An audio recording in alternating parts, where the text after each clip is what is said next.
வணக்கம். ஆடி மாதத்துல எல்லாரும் கோயிலுக்கு போறோமோ இல்லையோ, கண்டிப்பா ஆடி தள்ளுபடியில துணி எடுக்க போவோம். ஏன் இந்த ஆடி தள்ளுபடிக்காக எல்லாரும் இப்படி காத்திருக்காங்க? வியாபாரிகள்ல இருந்து வாங்குற வாடிக்கையாளர்கள்ல இருந்து ஏன் இந்த ஆடி தள்ளுபடிக்காக காத்திருக்காங்க வருஷம் ஃபுல்லா அப்படின்னு யோசிச்சு பார்த்திருக்கீங்களா? இந்த ஆடி தள்ளுபடியினுடைய ரகசியம் என்னன்னு தெரியுமா?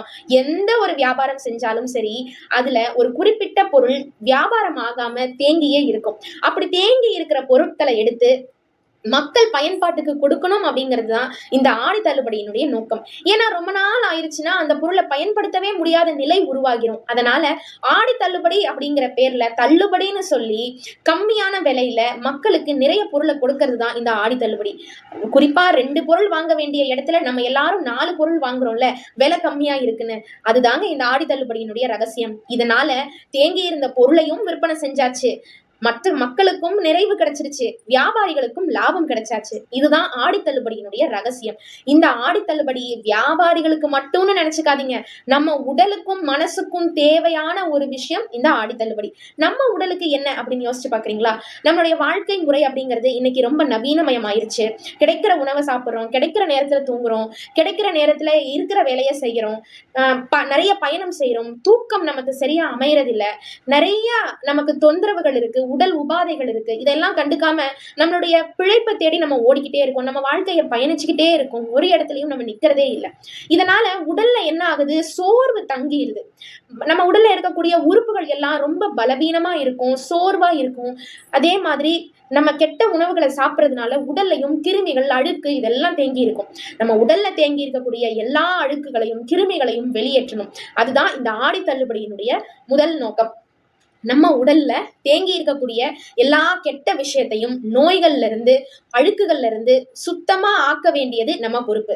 இந்த ஆடு தள்ளுபடியில நம்ம உடல்ல இருக்கக்கூடிய எல்லா கெட்ட விஷயத்தையும் நம்ம தள்ளுபடியா போக்கிடணும். அடுத்தது நம்ம மனசுக்கு. நம்ம மனசுல எவ்வளவோ கோபம் இருக்கும், எவ்வளவோ கெட்ட எண்ணங்கள் இருக்கும், பிறர் மேல தப்பான முடிவுகளை நம்ம வச்சிருப்போம், தப்பான சிந்தனை நம்ம வச்சிருப்போம். அந்த மாதிரி தேங்கி இருக்கக்கூடிய சிந்தனைகள் எல்லாத்தையும் நம்ம இந்த ஆடி தள்ளுபடியில போக்கணும். அதோட சேர்த்து நம்ம கிட்ட இருக்கக்கூடிய மாத்திக்க முடியாத பழக்கம் இருக்கும், கெட்ட பழக்கங்கள்லாம் இருக்கும். அதனால நமக்கு வாழ்க்கையில பின்னாடி பல கஷ்டங்களும் வர இருக்கும். இதை எல்லாத்தையும் நம்ம மாத்திக்கணும் இந்த ஆடி தள்ளுபடியில. அதே மாதிரி நம்ம கிட்ட இருக்கக்கூடிய தீய பழக்கங்களை தள்ளுபடியா போக்கணும். அதே மாதிரி இந்த வருஷம் பொதுவாவே எல்லாரும் விவசாயிகள் என்ன பண்ணுவாங்க? ஆடிப்பட்டம் தேடி விதைன்னு சொன்ன மாதிரி ஆடி மாசத்துலதான் விதை விதைக்க ஆரம்பிப்பாங்க. ஏன் அப்படின்னா, மத்த மாதங்கள்ல இருக்கக்கூடிய சூரியனினுடைய கதிர்கள் மாதிரி இந்த ஆடி மாசத்துல இருக்காது. இந்த ஆடி மாசத்துல இருக்கக்கூடிய சூரியனோட கதிர்கள் விதையின் விளைச்சலுக்கு ரொம்ப உதவிகரமா இருக்கும். ஆடியில காத்தடிச்சா ஐப்பசியில மழை வரும்னு சொல்லுவாங்க. இந்த ஆடி மாசம் இந்த கதிர்கள் மூலியமா விளைச்சல் விளைய ஆரம்பிச்சு ஐப்பசியில கிடைக்கக்கூடிய மழையை பயன்படுத்தி நல்லா அமோகமா வளர ஆரம்பிக்கும். இதனால விவசாயிகளுக்கு மன நிறைவு கிடைக்கும். அதனால விவசாயிகளுக்கே உரிய தொழிலுக்கு பெரிய ஒரு நல்ல செய்தியை கொடுக்கக்கூடிய ஒரு மாதம் எதுன்னா இந்த ஆடி மாதம் தான்.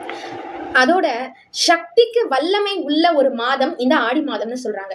பொதுவா ஒரு உடல் இயங்கணும் அப்படின்னா சக்தியினுடைய ஆற்றல் நமக்கு வேணும். அதாவது கை கால்கள் சக்தி இருந்தாதான் வேலை செய்ய முடியும், சக்தி இருந்தால்தான் பாட முடியும், ஆட முடியும், பேச முடியும், வேலை செய்ய முடியும். இப்படி சக்தியின் ஆற்றல் இருந்தாதான் நம்மளால எல்லா வேலைகளையும் மேற்கொள்ள முடியும். அப்படி சக்தி வழிபாட்டுக்கு இந்த மாதத்துல ஏன் சிறப்பு அப்படின்னா, சிவபெருமானை விட அம்பாளுக்கு தான் பலம் ஜாஸ்தின்னு நம்ம பல முறை சிந்திச்சிருக்கோம்.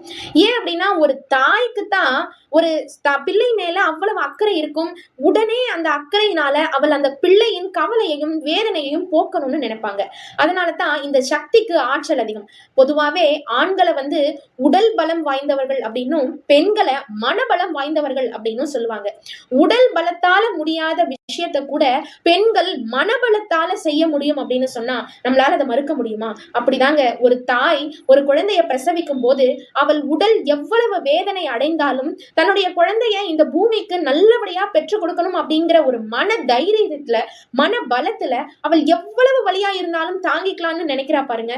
அந்த மன பலம் தாங்க எல்லாத்தையும் சாதிச்சிடலாம் அப்படிங்கிற தைரியத்தை நமக்கு கொடுக்குது.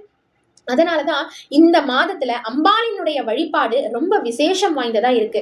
ஆடி வெள்ளியில இருந்து ஆடி செவ்வாய், ஆடி ஞாயிறு, இப்படி பல நாட்கள்ல நம்ம அம்பாளுக்கு சிறப்பு அபிஷேகம், அலங்காரம், ஆராதனை, வழிபாடுன்னு நிறைய பழக்கங்களை இந்த மாதத்துல கடைபிடிக்கிறோம். அது மட்டும் இல்லாம கோவில்கள்ல குறிப்பா ஆடி வெள்ளியில அம்பாளுக்கு சிறப்பு வழிபாடு இந்த பெண்கள் செய்யறாங்க.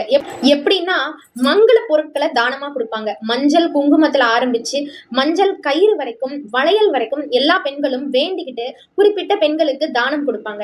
இந்த மாதிரி தானம் கொடுக்கறதுனால அவங்களுடைய வாழ்க்கையில ரொம்ப சிறப்பு வாய்ந்ததாகவும் ரொம்ப நல்லத்தையும் இந்த வழிபாடு நமக்கு பெற்றுத்தரும் அப்படின்னு சொல்றாங்க. பொதுவா இந்த ஆடி வெள்ளியில நம்ம தானம் செய்யும் போது அந்த தானம் பல மடங்கா பெருகி நமக்கு பலன் தரும் அப்படிங்கிறது ஒரு மிகப்பெரிய உண்மை.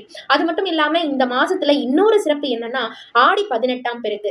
பொதுவா இந்த ஆடி பெருக்குல நம்ம பொருட்கள் வாங்கும் போது அது பல மடங்கா பெருகி நம்ம வாழ்க்கைக்கு நலம் தரும் அப்படின்னு பெரியவங்க சொல்லி கொடுத்திருக்காங்க. அதை நம்ம எல்லாரும் தவறா புரிஞ்சுக்கிட்டு என்ன பண்றோம், தங்கம் மட்டும் வாங்கி வைக்கணும், வெள்ளி மட்டும் வாங்கி வைக்கணும் அப்படின்னு சொல்றோம். இல்ல, நகையும் பணமும் மட்டும் ஒரு வாழ்க்கைக்கு சந்தோஷத்தையும் நிம்மதியையும் கொடுத்துறாது. அந்த வாழ்க்கையில எல்லா விதமான செல்வங்களும் இருக்கணும். 16 செல்வங்கள்னு சொல்றாங்கல்ல, அது நகையும் பணத்தையும் மட்டும் உள்ளடக்கியது கிடையாது.